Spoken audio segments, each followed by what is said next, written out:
Hi everyone, welcome to my channel. Today, we will be discussing with you 5 times when Venom saved Eddie Brock. Venom is a fictional character appearing in American comic books published by Marvel Comics. The character is a sentient alien symbiote with an amorphous, liquid-like form, who survives by bonding with a host, usually human.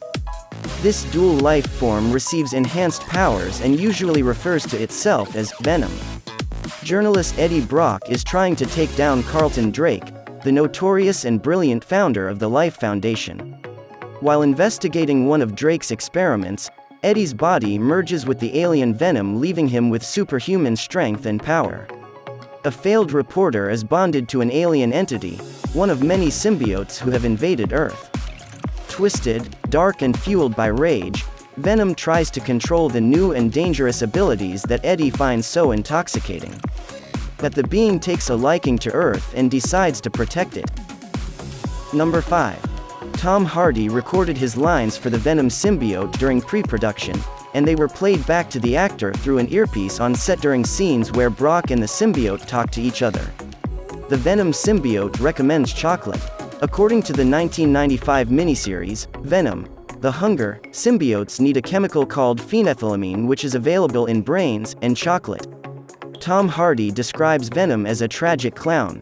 There's something funny about the circumstances of having a tragic gift. It's a superpower you don't really want, but at the same time, you love it. It makes you feel special. He's both a reluctant hero and an anti-hero. According to an interview with director Ruben Fleischer, Tom Hardy developed a technique in which he would record all of Venom's lines first so that he could listen to them through an earpiece when doing Eddie's lines. Hardy came up with the process during the filming of Legend, 2015, in which he plays twins. The name of Brock's apartment building, Schuler, after Randy Schuler, a Marvel Comics fan who in 1982 suggested the idea of giving Spider-Man a black costume. The costume would debut in 1984 and would later evolve into the concept of a sentient alien being, and later into a symbiote. Number 4. When asked about what it was like working with Tom Hardy, Michelle Williams told Screen Rant, "One of the things that I so appreciate about working with him is that he's able to find what's real.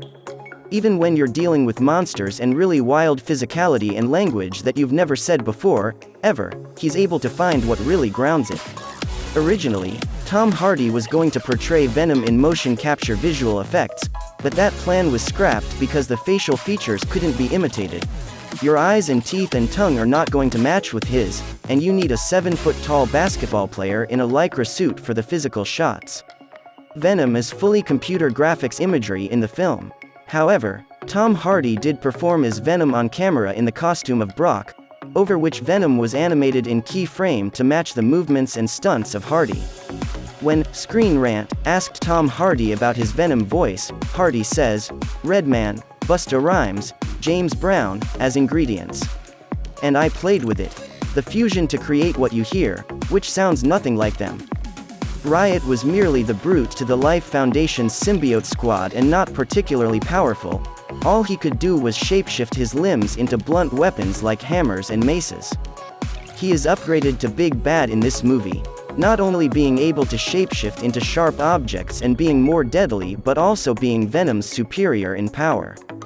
Visual effects supervisor Paul J. Franklin mentions in an interview that when a symbiote takes over a host, the eyes turn a different color depending on the identity of the symbiote. Riot was the trickiest as it was difficult to sell the idea of gunmetal in the eyes without them going gray and dull. In the end, we added a bit of silver sparkle to keep it metallic. Number 3. Prior to the release of the second trailer, it was rumored that the movie would feature the Venom character only during the film's final act. Fans were relieved when the second trailer showed plenty of scenes with the character.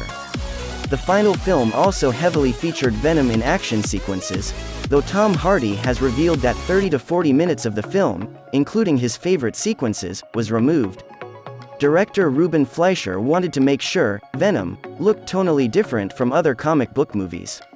In a recent interview he said, "I wanted to make a darker, grittier, kind of edgier comic book movie that also has a strong horror element, which is inherent to the character and the comic.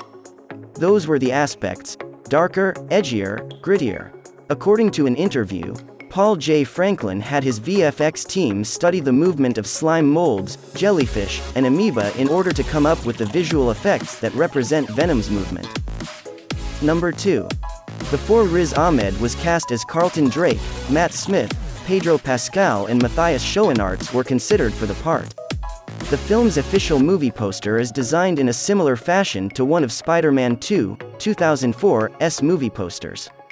In each poster, the design presents the main character's face partially covered by part of his costume.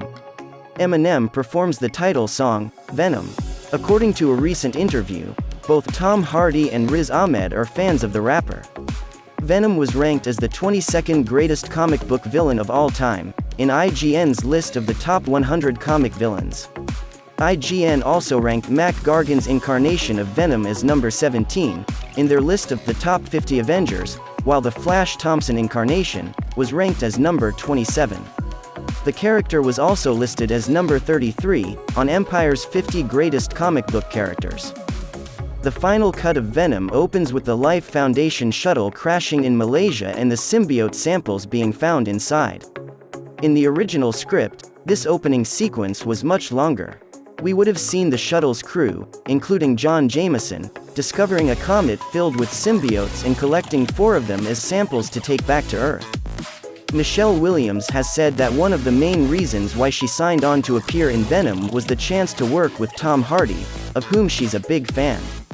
After the movie came out and the cat was out of the bag that Anne became She-Venom during one pivotal scene, Williams was free to confide that that was another reason why she signed on. Producer Avi Arad started trying to get a Venom movie made in the 90s after noticing how well action figures of the character were selling.